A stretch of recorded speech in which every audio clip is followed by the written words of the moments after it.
Assalamualaikum teman-teman, kembali lagi dengan Ida Perantau. Teman-teman, hari ini apa kabar? Semoga sehat selalu dan dalam lindungan Allah Subhanahu wa taala ya.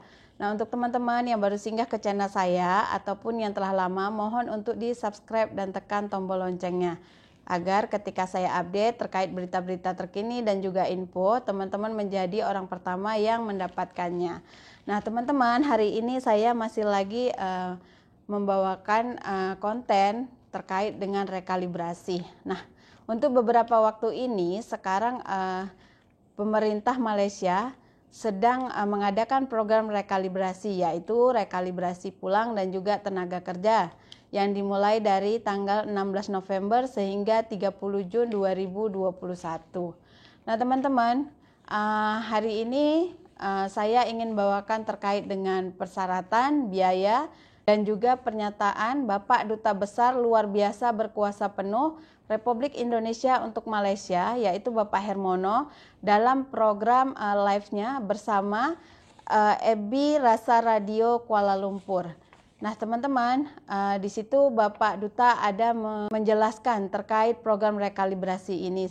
Oke, di sini saya saya baca tentang syarat rekalibrasi tenaga kerja. Nah, di sini bahasanya sudah saya simpelkan sesimpel mungkin. Jadi syaratnya itu 1. Pekerja asing yang tinggal lebih masa. 2. Pekerja asing yang menggunakan istilah visa bebas ya. Sebenarnya tidak ada visa bebas, tapi itu hanya kata istilah saja. Seperti contohnya bekerja dengan majikan A namun berdaftar dengan majikan B.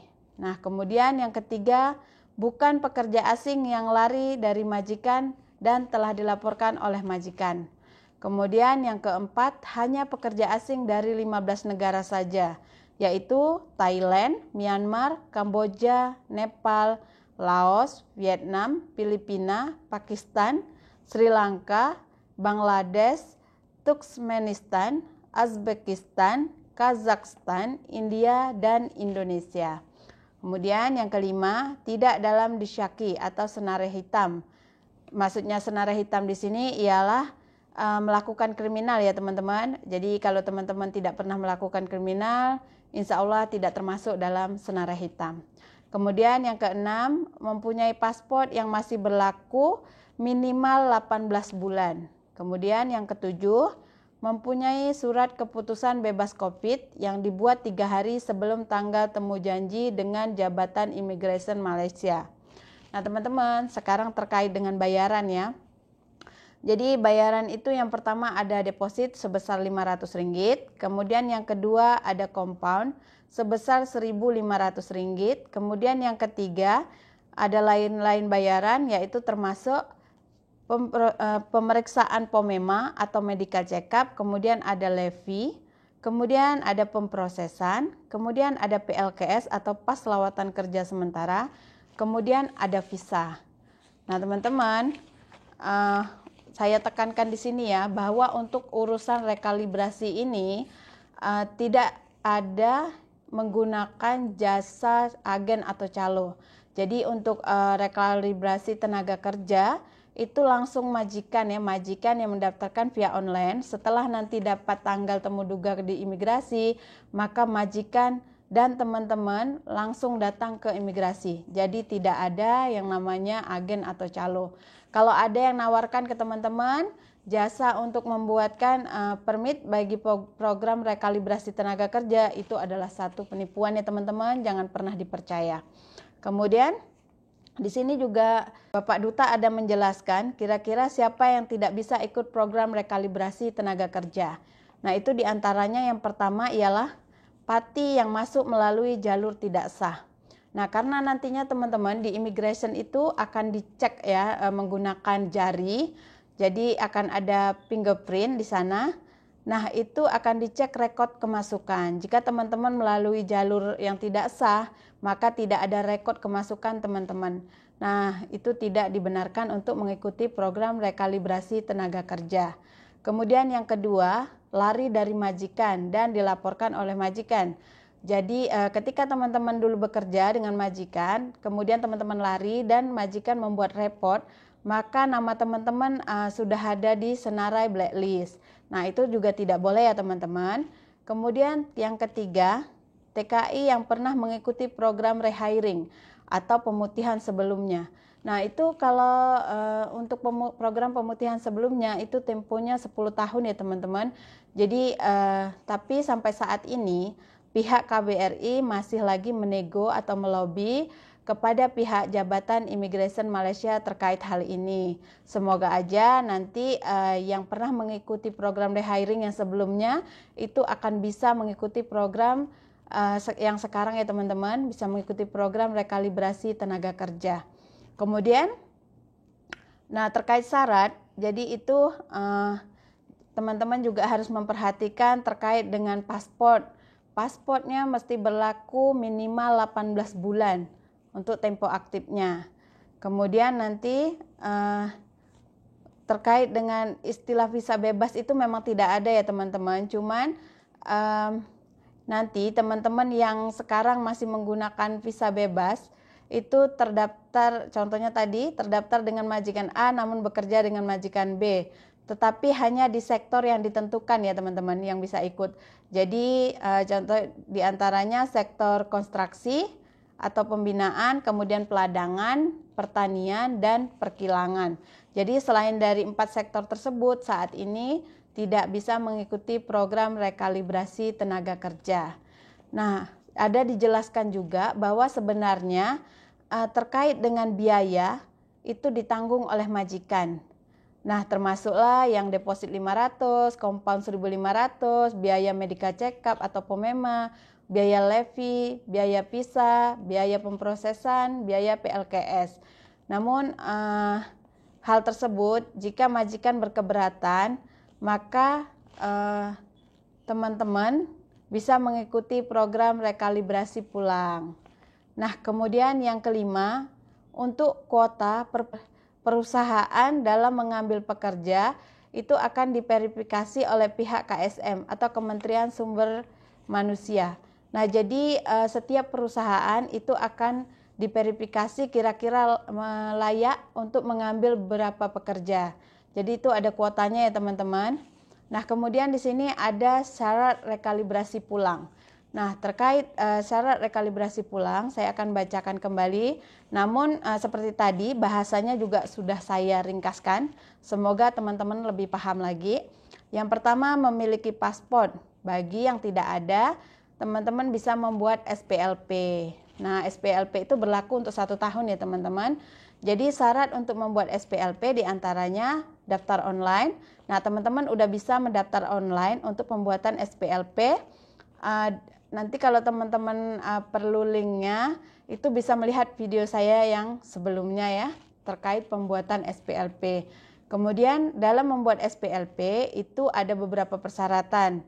Di antaranya membawa dokumen bukti sebagai warga negara Indonesia. Contohnya ijazah, KTP, fotokopi paspor, buku nikah, SIM, akte lahir. Nah, salah satu ya teman-teman.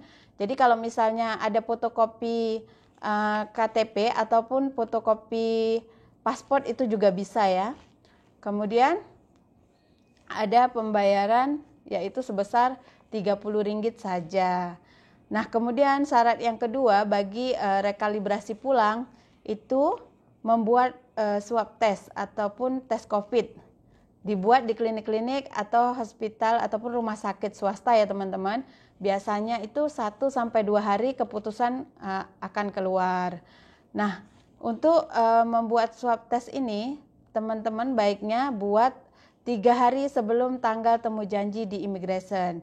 Jadi ketika paspor teman-teman udah siap ataupun SPLP, teman-teman membuat permohonan online untuk membuat temu janji dengan pihak imigrasi. Nah, ketika tanggalnya sudah ditetapkan, maka teman-teman bisa membuat tes swab 3 hari sebelum tanggal temu janji di imigrasi. Kemudian teman-teman membayar kompon sebesar 500. Nah, cara pembayarannya tidak menggunakan cash. Nah, teman-teman bisa menggunakan kredit, debit, PayPal, online banking, dari bank. Nah, itu nanti teman-teman bisa berdiskusi kembali atau menyampaikan sekiranya teman-teman tidak mempunyai debit, kredit ataupun pembayaran secara online. Bisa disampaikan langsung ke pihak imigrasi ya. Nanti seperti apa mereka akan beritahukan. Kemudian yang keempat, membeli tiket. Nah, untuk membeli tiket ini baiknya ketika teman-teman sudah mendapat tanggal temu janji di imigrasi, nah itu tiketnya dibeli paling lambat 14 hari dari tanggal temu janji ya teman-teman. Karena untuk atau check out memo dari imigrasi itu hanya berlaku 14 hari saja. Nah, menurut pihak imigrasi, apa yang disampaikan ke Bapak Duta Besar kita, bahwa proses untuk rekalibrasi pulang ini tidak lama. Jadi antara 1 sampai 2 hari mereka akan selesaikan. Nah, terkait total dana itu biaya ya teman-teman. Jadi kalau biayanya dicampur dengan compound, kemudian dengan swab test, kemudian beli tiket, kemudian untuk buat SPLP bagi yang tidak ada paspor, itu kurang lebih saya rasa antara 1.000 sampai 1.300 ya. Nah, tiket sendiri itu beragam karena kan teman-teman juga berasal dari daerah yang berbeda ya di Indonesia. Jadi, nah kemudian di sini Bapak Duta juga membahas jadi terkait dengan rekalibrasi pulang.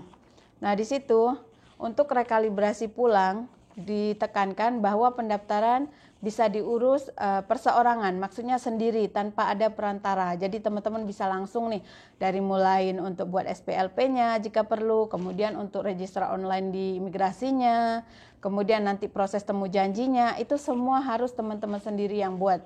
Tidak ada campur tangan namanya calo ataupun agen.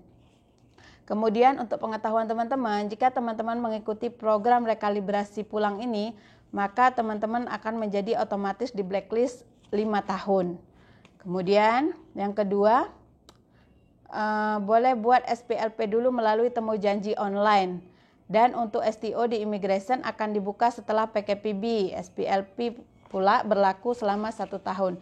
Jadi untuk saat ini teman-teman, untuk permohonan online melalui immigration itu belum dibuka lagi. Jadi kemungkinan setelah PKPB yaitu 7 Desember 2020. Nah teman-teman sekarang uruskan dulu untuk SPLP karena kemungkinan yang mohon SPLP itu akan banyak. Jadi dibuat dulu. Karena kemarin 2 hari yang lalu saya cek itu untuk permohonan membuat SPLP sudah penuh sehingga bulan Februari. Jadi kemarin 2 hari yang lalu saya nampak itu teman-teman dapat giliran di bulan Maret. Nah teman-teman silahkan nanti dibuat dulu ya. Kalau belum ngerti cara buatnya, ada di video saya yang sebelumnya terkait pembuatan SPLP. Kemudian untuk tenaga kerja Indonesia yang tidak mempunyai dokumen bukti warga negara, contohnya seperti ijazah, buku nikah, KTP, SIM, dan paspor, itu bisa diverifikasi di KBRI oleh atas hukum. Jadi akan ditolong oleh pihak KBRI ya teman-teman. Kemudian yang keempat, pihak KBRI juga akan memohon keringanan kepada Polisi Diraja Malaysia atau PDRM agar dikecualikan dari penangkapan bagi parti yang akan berurusan ataupun setelah berurusan di KBRI bagi urusan pembuatan SPLP. Jadi teman-teman kalau ada roblok dan teman-teman ditanya, teman-teman harus menunjukkan bukti pendaftaran online. Jadi kalau kita membuat pendaftaran online untuk SPLP itu kan akan dapat verifikasi via email. Nah di print ya teman-teman, kemudian nanti kalau ada roblok bisa ditunjukin ke polisinya. Kemudian yang kelima, ada yang bertanya juga nih tentang terkait anak yang lahir di sini dan tidak mempunyai dokumen. Seperti kita tahu memang kejadian ini banyak terjadi ya teman-teman. Jadi teman-teman ada yang punya anak di sini tanpa dokumen kelahiran. Jadi caranya jika ingin membuatkan SPLP, yang pertama orang tua harus memohon dokumen kelahiran di JPN ataupun Jabatan Pendaftaran Negara. Nah kemudian teman-teman membawa dokumen kelahiran yang didapatkan dari JPN tadi ke KBRI. Kemudian di KBRI teman-teman membuat catatan kelahiran. Nah catatan kelahiran inilah yang nantinya di Indonesia bisa ditukar menjadi akte kelahiran. Karena sekarang untuk sekolah dan urusan yang lain-lainnya di Indonesia itu memerlukan akte kelahiran ya teman-teman. Kemudian teman-teman bisa membuatkan SPLP, permohonan SPLP untuk anak teman-teman semua. Kemudian yang keenam, untuk SPLP yang sudah selesai, namun teman-teman tinggal jauh dari KBRI, maka bisa mengambil di kantor pos yang berdaftar. Nah, di sini saya senaraikan listnya kantor pos yang berdaftar ya. Yang pertama kantor pos KL, yang kedua kantor pos Sahalam, yang ketiga kantor pos Seremban, yang keempat kantor pos Melaka, yang kelima kantor pos Johor, yang keenam kantor pos Kuantan, yang ketujuh kantor pos Kuala Trengganu, yang ke-8 kantor pos Kota Baru, yang ke-9 kantor pos Ipoh, yang ke-10 kantor pos Pulau Pinang, yang ke-11 kantor pos Alor Star, yang ke-12 kantor pos Kangar. Nah teman-teman, sekian penjelasan saya tentang rekalibrasi. Semoga apa yang saya kongsikan itu bermanfaat untuk teman-teman semua dan dapat menjawab pertanyaan dari teman-teman. Nah, di antara komen-komen teman-teman di video saya yang sebelumnya itu ada yang menyatakan apakah saya agen, apakah saya bisa menguruskan SPLP, apakah saya bisa menguruskan terkait program rekalibrasi. Jawabannya tidak ya teman-teman. Saya di sini hanya ingin mengkongsikan agar teman-teman lebih memahami terkait program ini. Namun tidak ada niat untuk saya mengambil kesempatan ataupun keuntungan dari teman-teman semua. Nah teman-teman, jika teman-teman ada lagi yang belum paham dan pasti terkait hal ini, nanti teman-teman bisa nanya langsung ke websitenya Jabatan Imigrasi Malaysia. Nanti untuk linknya akan saya letakkan di description. Jadi segala pertanyaan terkait dengan rekalibrasi, teman-teman bisa nanya langsung di situ. Nah teman-teman, sekian dari saya. Assalamualaikum warahmatullahi wabarakatuh.